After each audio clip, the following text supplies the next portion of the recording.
Shri Gurubhyo Namaha. Guru Brahma, Guru Vishnu, Guru Devo Maheshwara, Guru Sakshat Parabrahmam, Tasmai Shri Guruve Namaha. Kanta Mantalakaram, Yaptam Yena Characharam, Tatpadam Darshitam Yena, Tasmai Shri Guruve Namaha. Sadashiva Shamarambam, Shankaracharya Madhyamam, Spadacharya Paryandam, Vande Guru Parampara. Namaskaram.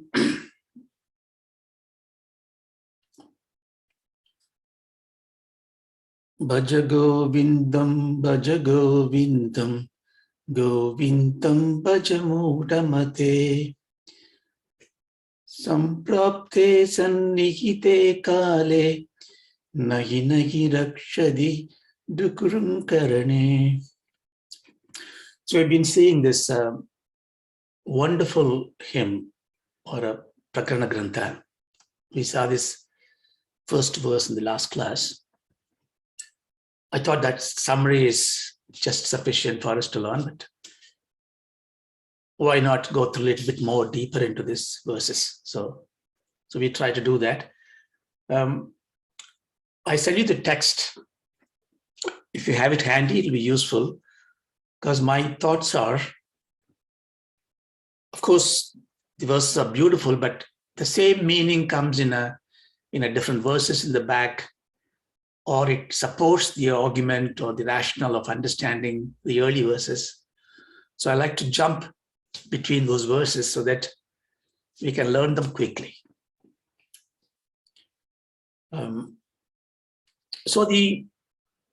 This is, as you saw the first verse, very verses, Samprapte sannihite kale, nahi nahi rakshadi.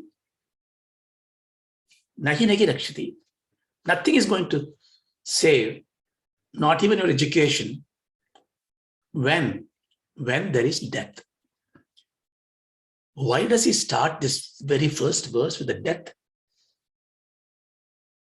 And if you see the rest of the verses, when you go through, there is no this political correctness. He just calls spade a spade. He's going to give you very harsh, apparently harsh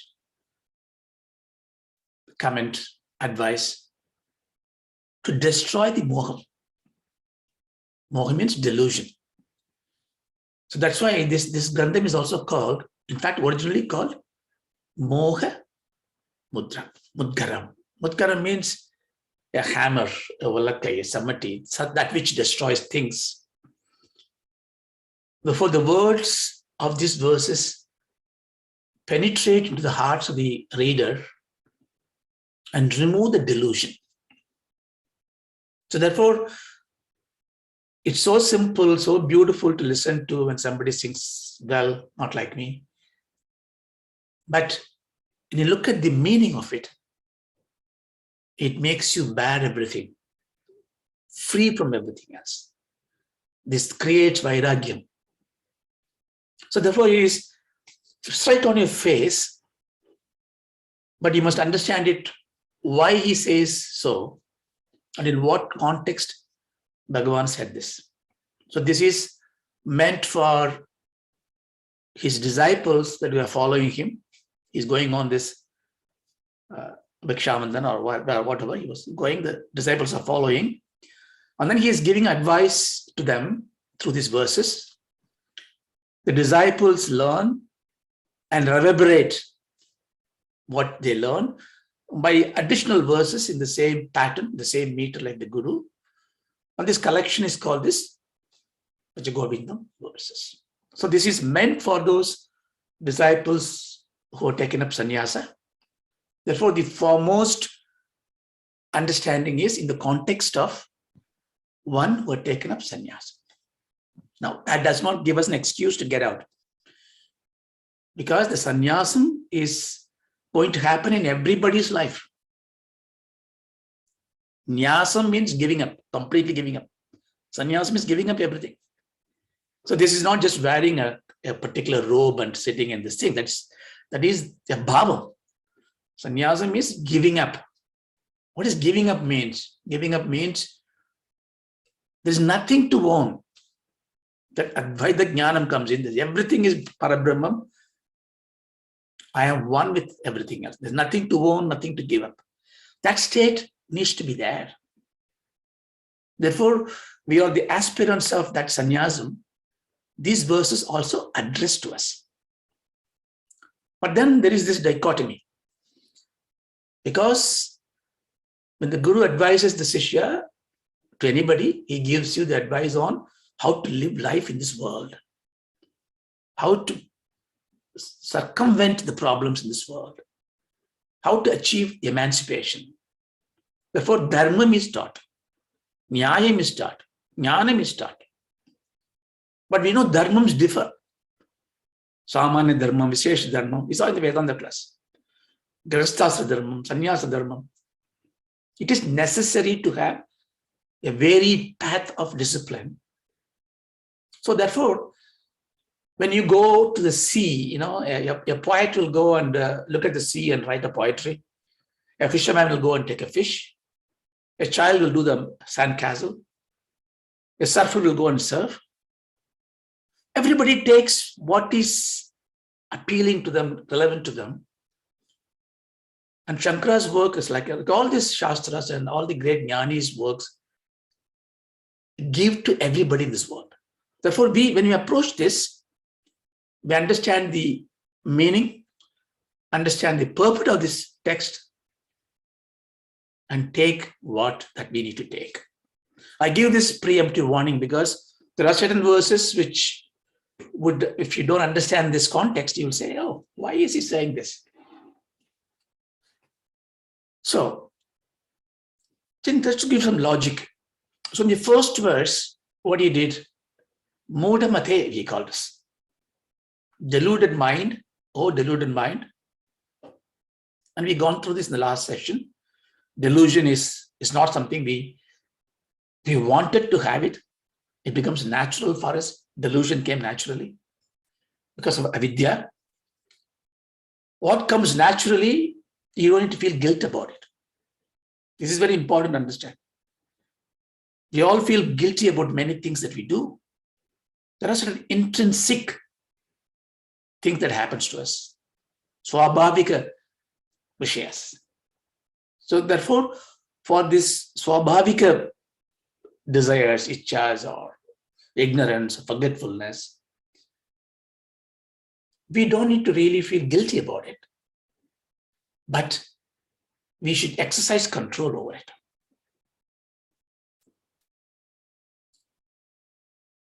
So here, he knows that everybody is deluded by birth. Therefore, we are not ashamed to be called as a fool or idiot, especially by such a guru. And then what he says here, I'm just recapping the last session, so very quickly. He chose this word duprin karane, the dhatu padam. And what he's trying to do is, see, it's quite, in a way, it is quite easy and relatively easier and smoother to take someone who is completely ignorant of the facts of life. You can take someone who, a child can be really easily managed, manicured, grown into something. Where difficulty comes in is when you have knowledge. Because when you have knowledge, the knowledge gives birth to an implicit vanity, a logical sense in you that you think is logical. Therefore, you start scrutiny coming to mind. You lose the innocence of child. You don't accept anything from anybody. And we realize that it is important to analyze it in the worldly life because people cheat. Therefore, we are taught to be logical, rational, questioning it.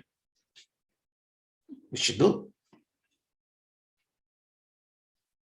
That's why all Bhagavan's answers are very logical and nifty, because for all those ordinary people like me, yes, slogam is fine. It gives you slogas. Just if you have Shraddha, do the slogan. But when you start thinking, asking questions, you need logic.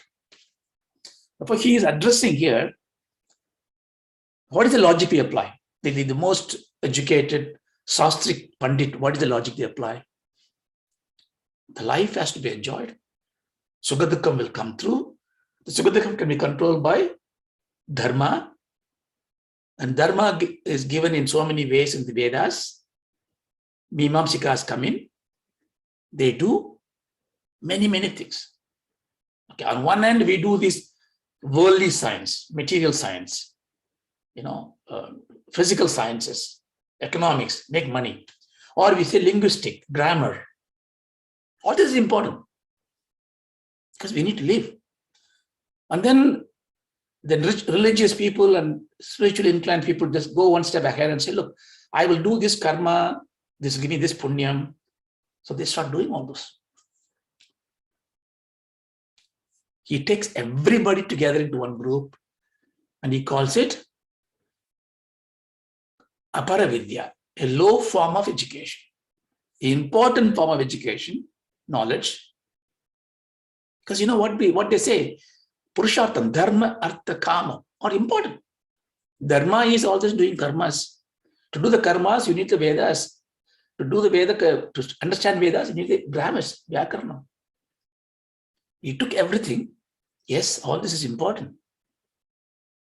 But this is not going to give you the protection that you need from get freedom. He's trying to pull you from Aparavidya to Paravidya, to Sri Vidya. So everything that is not showing you who you truly are is avidya. It's very important to understand. But the avidya scale changes, Every time when you mature, certain things you don't need it anymore. You ignore it. Therefore, that is irrelevant. Same way, when you raise your spiritual progress, any knowledge, even it is a Vedic knowledge, even a scriptural knowledge, if it is not talking to you about who you really are, Atma Jnanam is not there, it becomes Aparavidya. That's the reason why on Shankara's time, he got challenged by many people. How come he comes there and question my yajnam? He was questioning because they didn't understand why they do that. Motamate. So therefore, the first verse is the hammer hitting the delusion due to Aparavidya, due to all this worldly knowledge. In other words, about the misunderstanding and following of Dharma. Dharma here is the Sukhatukam, Pava Punyam. Please do understand. It is not negated. You have to have it. No, it's very important to have a righteous position. Need to be a good person, do punyas, do yajnas, do prayers. You have to do all those things. But he says, do all that, but there is a time you have to give up, transcend this. If you don't transcend it, the age will, because who is the silent eater? It's a time. Time just eating us. Every day when you get up, a day is gone, life is gone. Somebody is eating us. So we are nearing that path of death with a modamate. Even though I pray to God, I go to all satsanga, I do all these things, but I am not thinking about who I am. I'm not going to get freedom. So this delusion is a very strong delusion. So therefore he takes the hammer and hit it first. Samprapte sanhite kale nahi nahi rakshadi dukurum karane. So this you must understand. Now, the reason I said this way, because the very climb that we need to follow, dharmartha kamam, will fail if you don't have the jnanam as an undercurrent of it. Therefore, in the first verse, he hit the aparavidya coming out of the blind following of dharma. Therefore, naturally, next step you should do is look at the delusion doing to artha. Artha means the possessions of the worldly objects. There's a delusion on this. Then there is a delusion of kama. He would address that. So he's going to go through and hit every such delusion with the hammer. So we take the second one. So Mudajahihi Danagama Trishnam Guru Kurusat Buddhi Manasi Vitrishnam Yallabase Nija Karmopatam Vittam Tena Vinodaya Chittam. See again here, he's starting with the word Muda. So let's not feel hurt about it, because more he calls us Muda, more he is making us realize that we need to shed this Mudiyam. You know, I said last time, the last verse, the Mudatvam, the Mudiyam comes for Anatma, the one who is focused on the anything other than the self. Now that definition himself is giving in another verse. So we will look at that verse first and come back to this. So the other verse is verse number 27. So if you have the text, you can have a look at it. Kamam krodam lobam moham. Kamam krodam lobam mogam. Tyaktvatmanam pashyadi sogam. Atmajnanana vihina muda. Te pachyante naraka niguda. We will, if you need, we can discuss this later, but I'll give you this 27 to bring this important line.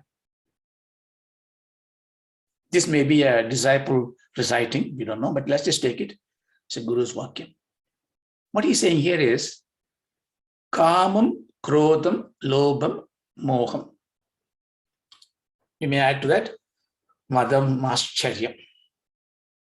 These 6 are the Chatru for us. They are intrinsic nature. It's in our nature, it is built. So Kamam is the lust, desire. Krodha means if you don't get what you want, the Kamam fails, Krodham comes in, anger. The Lobam is a greed. Miserliness, greed, just having it with you. Moham is a delusion of the mind, what to do. The Matham is the prideness, ego, vanity. Mascharya is avarice, jealousy. So you can see this 6, this is called Arishtanemihi. You remember that Om Batrim Garne Vishnama something Swachina Bush Visvadevaha Swasnas Darcho Arishtanemihi, the Shanti part. Arishtanemihi. That Taksha is a Garuda. Please come and hold on to these 6 crow-legged ones. We prayed in the Shantipada, we pray. Remember? We discussed that. So we all need to control. See, this I told you. See, again, this may be either acquired or intrinsic. This desire, the Krodham, Lobam, Moham, you know, you can take, your Duryodhana is a culmination of many of those things. So, what in this 27th is saying is, this Kamam, Krodham, Lobam, Moham, you can add Madam, Mascharya. Leave all this. That Atmanam, if you lose all this, then Atmanam, Pashyati Sokam. Pashyati, who sees the Atman, that myself, is Soham. I am that. That means, who leaves all these 6 bad qualities? Kama, Krodha, Lobha, Moha, Madam, Ashcharyam. You know, in some verses, they show, instead of saying, Tattva Atmanam, Pashyati Soham. Instead of this, they go, Bhavaya Koham. Koham means, who am I? Bhavaya Koham. Just have the Bhava. Always ask, who I am, who am I? When some verse, they say, Pashyati Soham. Bhagavan Ramana made it very simply. I mean, he says, Naham Deham Koham Shoham. So Naham, Na aham. I am not. I'm not what? Deham. Deham means that body which is diyate, which will die, which will be burnt, which will be in Dahan. That's called Deham. It will go into Dahanam. This aham, the thing I'm thinking as aham, which will be burnt, is not me. The body is not me. Naham Deham. I'm not this body. Koham, then who am I? Shoham. Saha ham. So that is I am. That is, what is that? That Brahman, that everything outside me, everything I see different from me is me. If everything different from me is me, there's no difference. See, so simple. So here what Bhagavan says, those who have given up all those kama, krodha, lobha, mahamachya, and satyam dhimahi, meditate upon the satyam. What is the meditation? Koham, koham, koham. Who am I? Who am I? Who am I? Parabrahman, when he created Brahma to create the world, Brahma said, first question, kaha? See, Brahma is called kaha, kasya, brahmasya. Who am I? He's still asking the question, who am I? Who am I? Who am I? So when you ask that question, and when you pashyati soham, when you realize that I am that is Atmajnana. That's why in next line he says, Atmajnana Vihina Mudha. The knowledge of the true self, the Atmajnanam. Vihina means devoid of, barren of. Not having the Atmajnanam, he is the Buddha. The reason I brought this verse now, because just to reconfirm the first verse, Bhagavan does not say why he calls anybody an Atma, a Muda. And we said because we don't have the Atmajnanam. And he reconfirms, or one of the disciples reconfirms in the verse 27, Atmajnana Vihina Mudaha. Therefore, anybody who does not have Atmajnanam is a fool, is a deluded person. So what happens to them? Te pachyante naraka niguda. Pacha means cooked. Pachyante. They mean they, those people who are mudas, that means who do not have Atmajnanam, naraka niguda. Nigudaha. They're all like enveloped in the narakam, in despair, in grief, in sorrow. Pachyante, tormented. So what it means is that when the death comes in, when you have not acquired the Atmajnanam, whatever we get through after life, whatever janma we take, even if you do punya, go to Vaikuntha and all that, it will all come back to the Nigudaha, which is the Narakam. So when we learn in the Bhakti scriptures, and when you talk about, say Narayana, you'll get salvation, it therefore implies, when you say Narayana, you don't call Narayana somewhere sitting out there, you call Narayana that you. It means you have that Atmajnanam. Unless you achieve that one, you become maybe a celestial being to enjoy certain punyas, certain sukhas. But you know, sukham is dukkam parading. Therefore, you will have dukkam and it will come back. So even Narada who is the Samibhyam and Sharubhyam of Bhagavan Vishnu, but suffered. He has to go to Sanat Kumara and say, why am I suffering? Nigudam. Atmajnanam. So I just wanted to connect this. So therefore you can see in verse 27, it is defined that Atmajnani would have to find out Koham Shogam in this Janma. Therefore instead of doing Dugrum Karne, you rather say Koham Koham. That's much better. You know, that's what it means. Who am I? Who am I is much better meditation. Again, it is not just a mindless meditation of that question, but seeking answer for it. But the beauty is when you ask the question, you know, now if you do the problem solving skills, and every time you see if in a good school, when they teach you problem solving, they will not let you go to find a solution immediately. They will ask you to define the problems. The more and more and more you define the problems that you have, what was the problem or what is the periphery of the problem will not be a problem anymore. So you basically cut down back to the bone and you will see the problem disappears.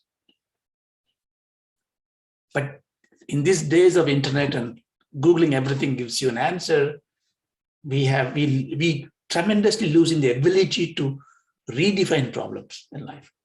But this is not just business issues. In my personal view, I think everything that we see as a problem in life, don't go for a solution. Don't go immediately asking for help.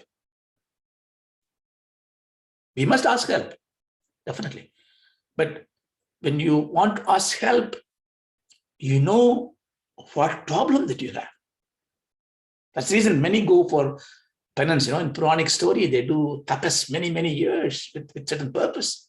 And God comes in, fear comes in. They say, oh, may I not die? God says, no way. Because the problem is forgotten.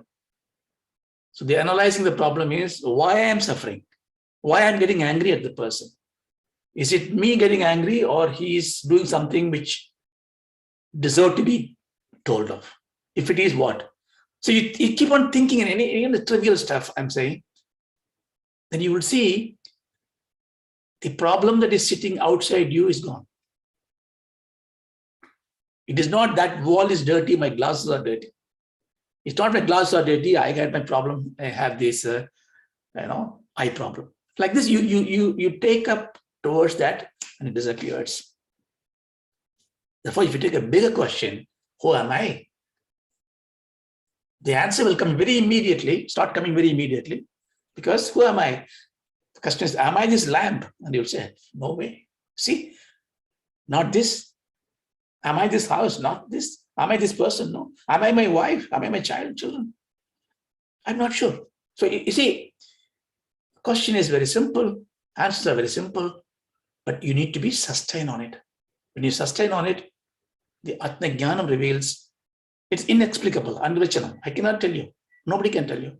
That's the reason why we need a guru. You see, it's not a guru is not going to impart knowledge. Guru is going to remove ignorance. Very different things. There are acharyas gives you knowledge. Teachers, we call everybody guru today. Yoga guru, violin guru, gym guru. Nothing wrong with this. But they are giving you aparavidya. They load you with more and more knowledge, more and more sheets that cover the light that is there already in. Don't we need it? We need it. Of course we need it. But there is also time you need to remove all those layers because these layers are hiding. So the term guru, that other term also is darkness that remover. So the guru is one who removes the ignorance. And in Advaitam, only guru, Dvaitam is, Vishishtadvaitam is given. Because you need a guru to say, yes. I read this, I think read it or my father told me something. I remember once, I think somebody was asking this question to, it is the,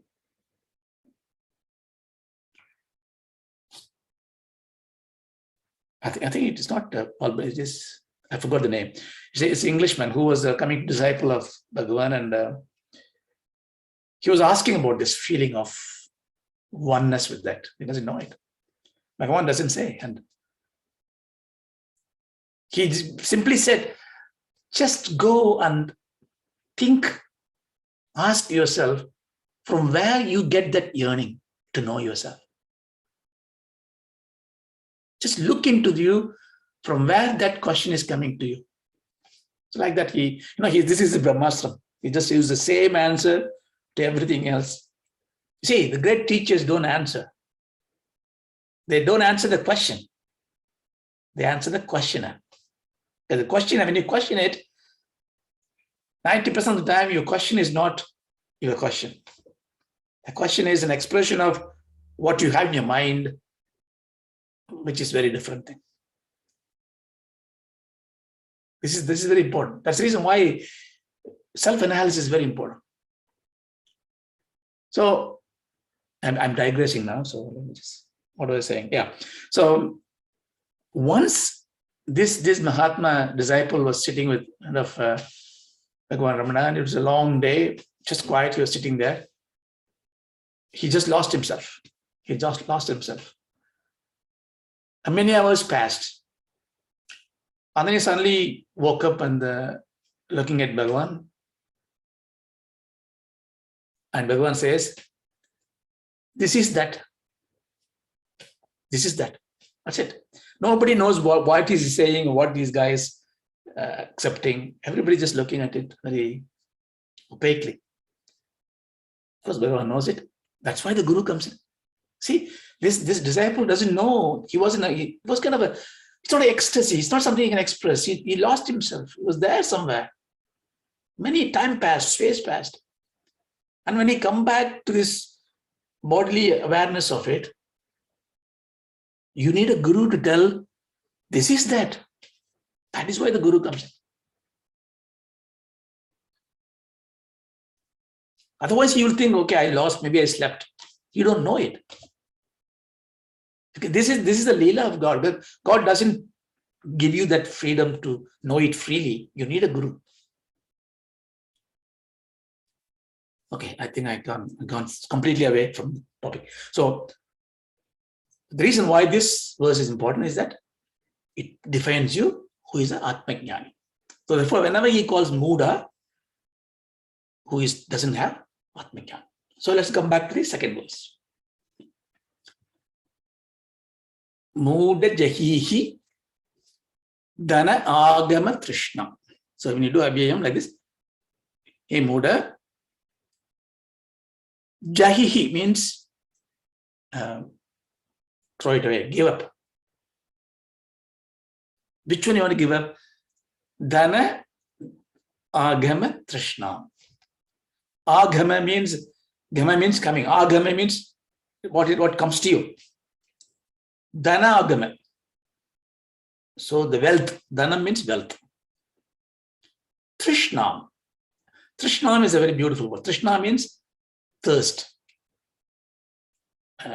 Compulsive yearning. I want it. Kind of Trishna. So he says, oh fool, give up this thirst for the wealth. Oh, this is very easily said, right? How can I give up the wealth? Now you have to really understand this one. So he is telling his disciples who are sannyasis, for them, nothing is possessed. Therefore, it's very straightforward, I understand. But I am not a sannyasi, at least I am a family man. After this class, I need to really find a way to do what I do next day, tomorrow for my food. Money has to be there. That's why he said the word Trishna. Don't have that overbearing greed to get money.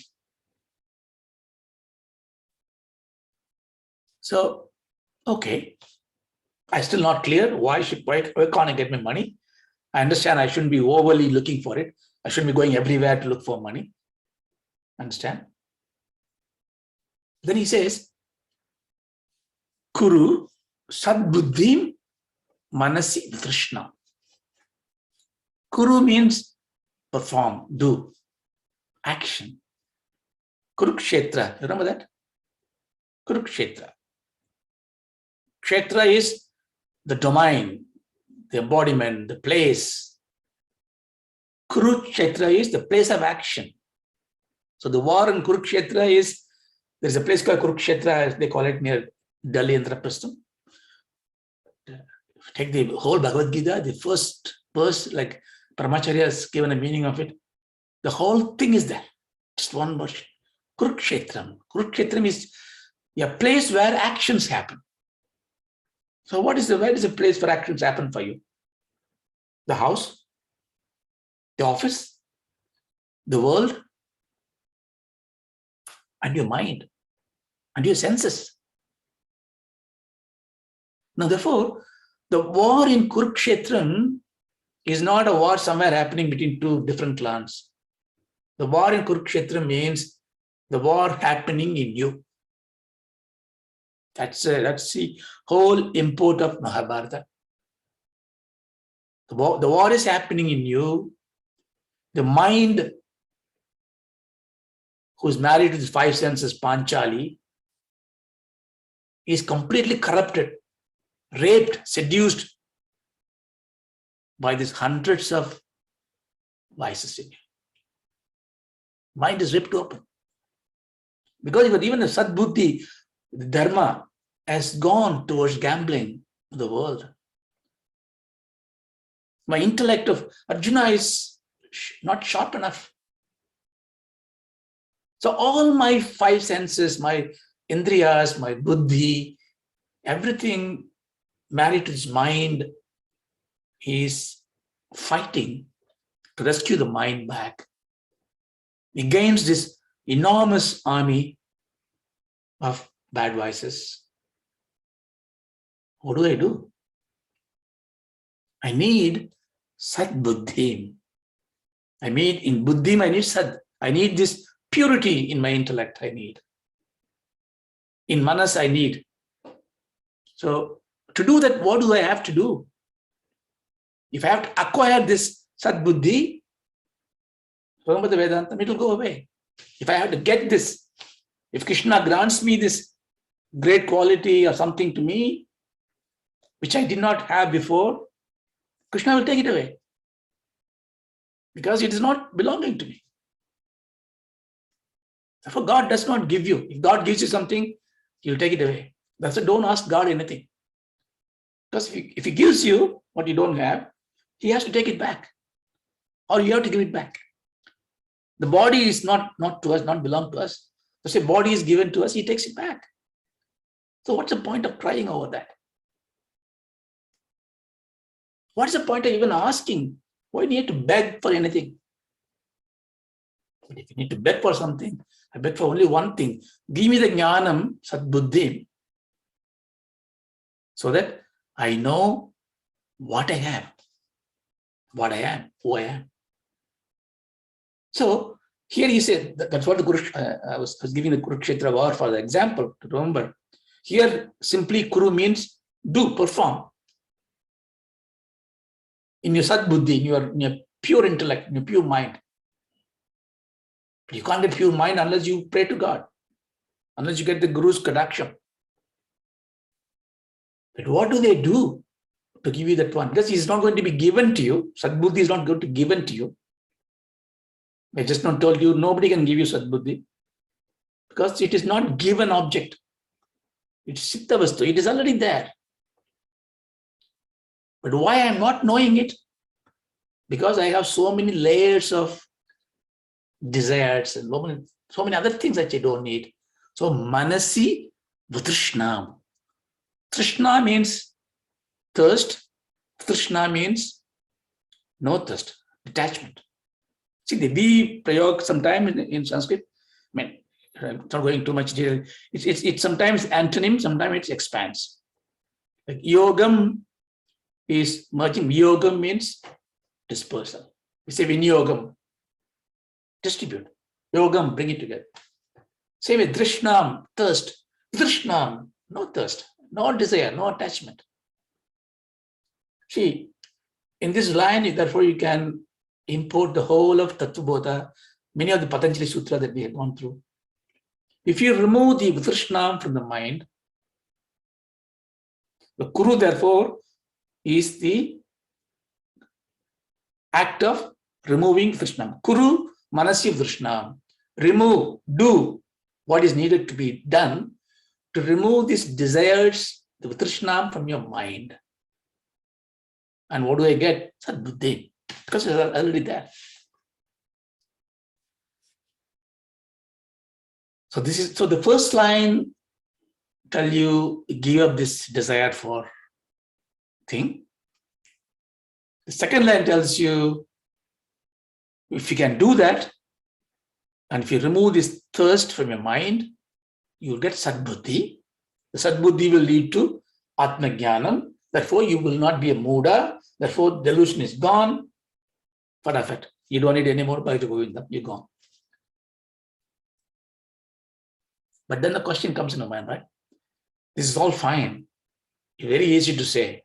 Don't look for money, don't look for material health.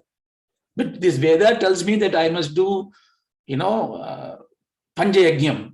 I must give the money to sadhus. I must do sevas. I must build temples and build schools, Annadanam. Where do the money comes in? So if everybody is not doing Bhajagovindam and not looking for money, who is going to do what needs to be done?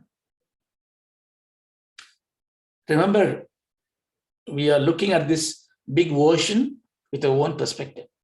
The first perspective is, I am following Guru. Now I want emancipation. You're given your first line, second line. That's it. I detach everything. Now I bring another glass. No, I am a family man. I want to weekends, I do satsang. I try to practice satsang every day, but I have life to run. What do I do? He says, Ella base nija karmo path. So, Ella base means whatever you get. That means he is not saying don't touch money. No, see, I want to really tell you this one, because when you read the lives of the great Mahans, teachings, this is why you need a Guru, Acharya to tell you how to understand and what to take.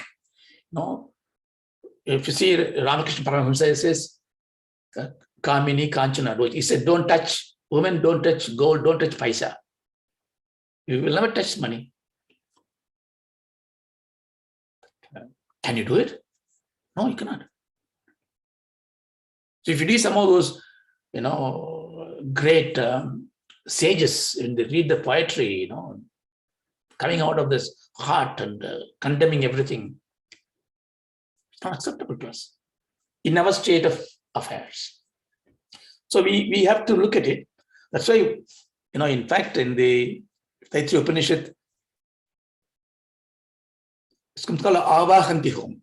Avahanti Home is the home which the Guru teaches the students have finished education. He teaches everything, and they are now the send-off last day. Certificate is given. They are going back to the world, and then he is teaching them Avahanti Yogam. Avahanti Yogam, if you do it, you get wealth, you get cattle, paddy, money, all that comes to you by Homo. Why does he teach that? Bhagavan Shankara at the Bhashyam, he uses a very beautiful word there. Dhanam dharmartham. So you need dhanam, wealth, for a dharmartham. Dharmartha sadhanam. You must acquire money, or the money that you get should be used for dharma vishaya. So therefore here what it means is, Ella base nija karmo path. Nija karma. Karma upatam. So it means by the means of karma upatam means by the work that you do. What kind of work? Nija karma. Nija karma means it's a very, again, loaded word. We don't have much time. So nija karma means the karma that you have to do, that you do directly. Either you do this birth or you do in a previous birth. In other words, that you get from your previous janmas, Pava Punya gives you an ability to get, you born, there are two neighbors, both study in the same school, almost same mark, and one gets £1,000 salary, other gets £10,000 salary. What can you do? That is the prarabdha. That is one answer. The second part is nija karma. Now I get money from my father. I born to a rich man, so I get the money. That is not nija karma. There's a little bit of prarabdha is there. There is a Manusmriti. It says that if you work and make money, that is very uttamam. But if you take money from your father or ancestors' property and use it, that is less better, madhyamam. If you take money from your siblings, it's attamam. is bad. If you take money from marriage, that means you get dowries. Atamotam. So worst of worst. And of course, you don't talk about the American stealing, asteyam. It's all dangerous. Steyam is dangerous. Papa. So therefore, Nitya Karmam is where you do your work. You do your work and get whatever you get from this. Vittam tena pinodaya chitta. It's a very beautiful word. Vittam means that what you got. So you take Nitya Karmo Bhattam Vittam. So whatever I earn from my own effort to my limited karmas, what I get, tena, by that, vinodaya chittam. Your chittam, your mind, this case chittam is the mind, make your mind happy. Vinodaya means it's a kind of a play act. You know, you manipulate the mind, you tell the mind, be happy with this. So therefore, you see, the first two lines is straightforward, don't have any desire for yearning for material wealth. You see, why is it right statement? Because what do you do with the money and wealth? Because you buy things, you have happiness. Therefore, you're looking for happiness through money. Or you put LIC or insurance corporation, all that one, bonds, everything, because you never know. In the future, it's going to help us. Security. So you have these two parameters to judge wealth acquisition. Happiness, safety. Now, you don't need examples for it. You don't need to have a very great articulation to disprove this because you know it yourself. Neither of this is not possible with money. Money cannot give you happiness. Money can give you the means to buy things that you think will going to give you happiness, but put you in trouble. I was very comfortable having my Nokia old phone, and I bought an Apple phone, and somebody nicked it, lost it. More worries that money would have spent somewhere else. Or that money give me security. You can see, especially you go to rural place in India, you can go, people he finished hard work, he put his cot outside under the moon, he sleeps happily. Now, when I go there, I take all the purse, wallet, put in the lock, close it, close the room, right outside, look if anybody coming there, take it away. The money, instead of me giving protection to me, I start giving protection to it. The more money I have, more protection I need to offer. Security guards, lockers, bill.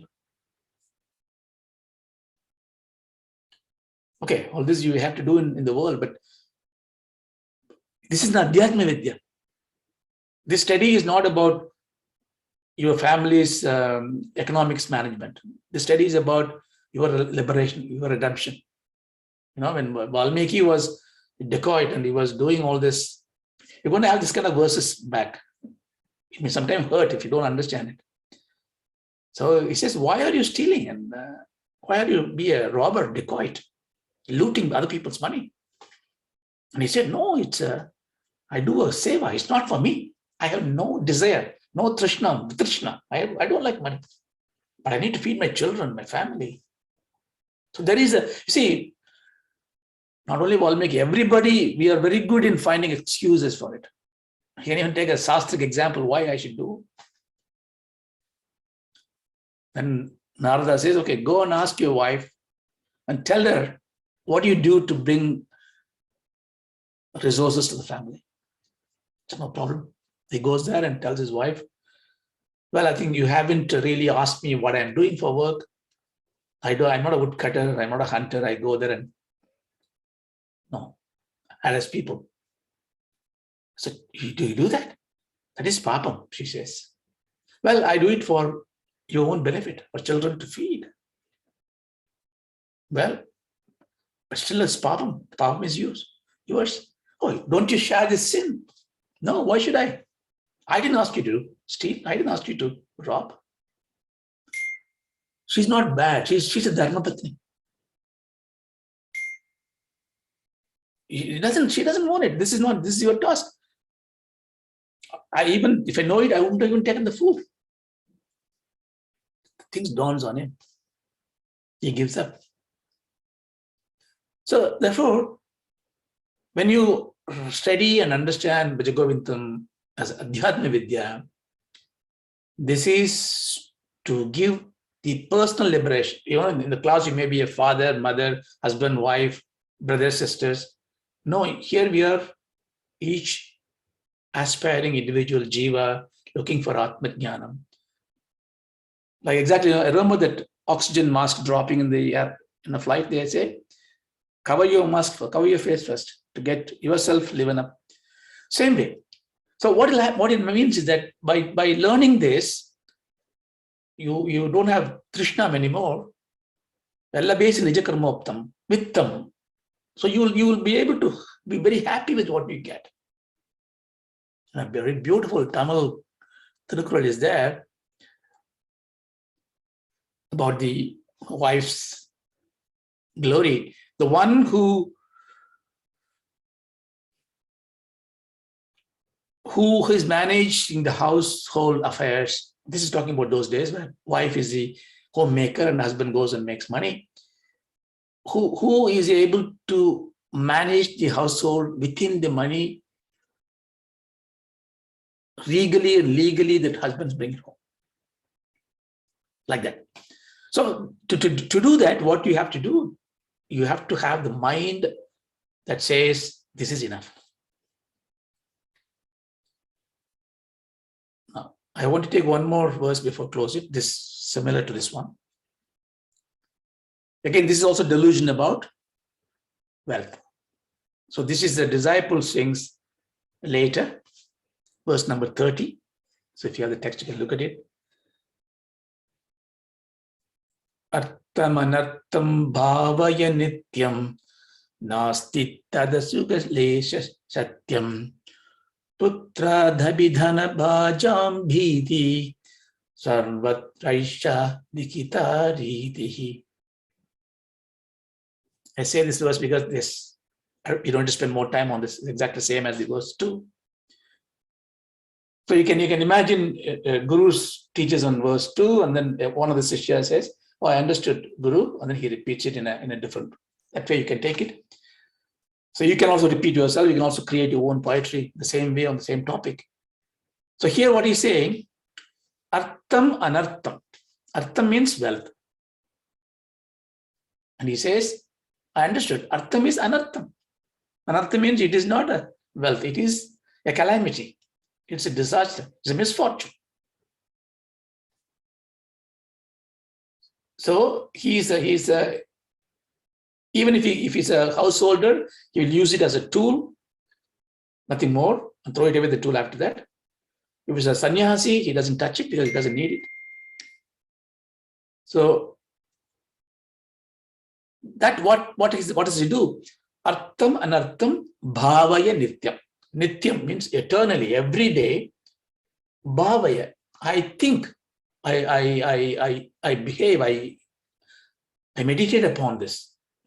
This Mahavakya, Artham anartham. All the wealth, material wealth is meaningless. By doing that, what happened? Nasti tadaha sukaleshaka satyam. Nasti. Asti means what exists. Na asti. Nasti. Again, nastika. Astika means one who prays, one who believes in what exists. People think astika means God-fearing people, God believers. No. You can say that if you take God as existence. So asti is existence. Nasti is not existence. Tadaha, from that. So if you do meditate, artham anartham, all this is waste. So therefore, when you are looking for something which you want to buy and the thing is not there, you are not able to buy it, then you have a pratipakshi bhavana. This is why the Patanjali gave you the thing. Oh, that is anartham. So if you take that bhavana, you don't have a trishna. A new iPhone, I always go to iPhone, I don't know why. So iPhone 15 comes in with so many gadgets, 2,000 pounds. You think that it is vanity, but your trishnam is there. You are weak, you may put the plastic card and get the money, get the phone. So what do you do? Artham anartham. Bhavaya nityam. When you do that, tata, from that, nasti, it will go away. Sukha lesha satyam.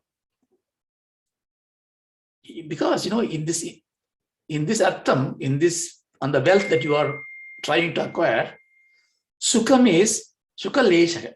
Sukham is very, very, very small pleasure you have it. It's not anandam, sukham. Vishaya sukham. So whenever the Vishaya sukham is very small, Satya means that is the truth. The truth is, in anything that you're looking for in the material world, the Vishaya sukham is very, very small. Therefore, it is, sukham is very small means what? Sukham always comes with dukkham. So dukkham is compensating for everything else. So this is called a Pratibhaksha Bhavana. Pratibhaksha Bhavana means you do a Vishaya dosha darshana. That whichever, this is a very simple trick in life. What you want to challenge or forget or acquire, you look for what is not good in that one. Then you balance it out. See, the whole thing is about a balanced life. Nothing the other extreme. Don't go this extreme, that extreme. You balance it out. It goes one more step. Putra dabi dana bhajam bidi. So putra dabi means, they normally say in Sastra, three kind of ishnas. Dhaneshna, Putreshna, Logeshna. Ishna means attracted. So Putreshna, Dhaneshna. First you have a wealth, desire on wealth. Then you have desire on Putras. That means in between, you want to get married, you want to find a nice partner, get married, get Putra, children. And you do all this because Lokeshna, because you want to really be dominant or influence in the world. So these three kinds of thing is what really drives us mad. So here they're talking about putra tabi. So even if you have a son or a daughter, if you have children, you have dhana bhajam bhitihi. Dhana bhaja means one has wealth. Dhanavan. A rich man, bidhi, he is afraid. Afraid from what? Afraid from the own children. Why?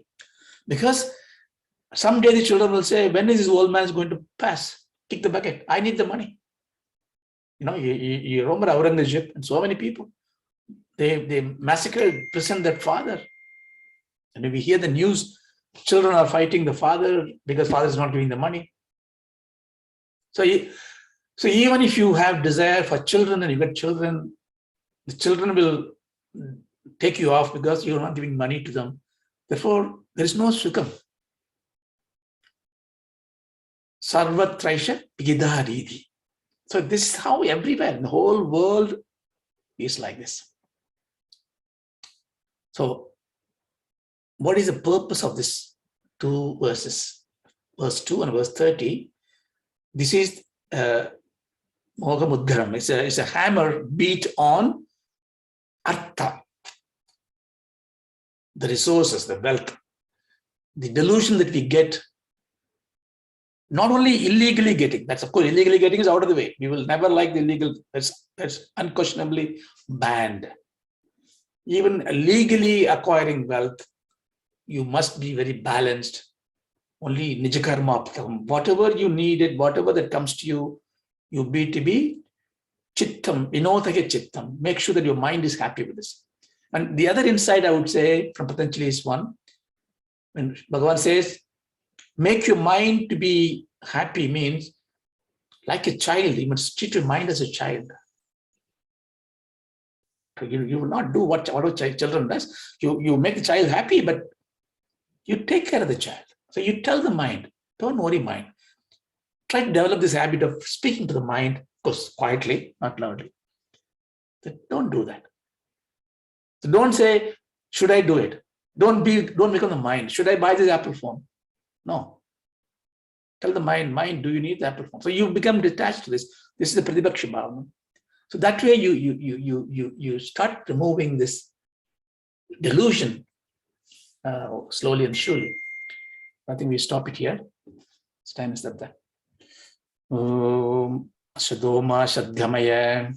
Om Asatoma Satgamaya. Tamashoma Jyotirgamaya. Masoma Jyotirgamaya. Tyoma Amritam Gamaya. Amritamgamaya. Om Shanti Shanti Shanti. Om Shanti Shanti Shanti. Hari Om Tatsada. Oh, thank you very much, both of you. Really enjoyed it. Yeah, thank you.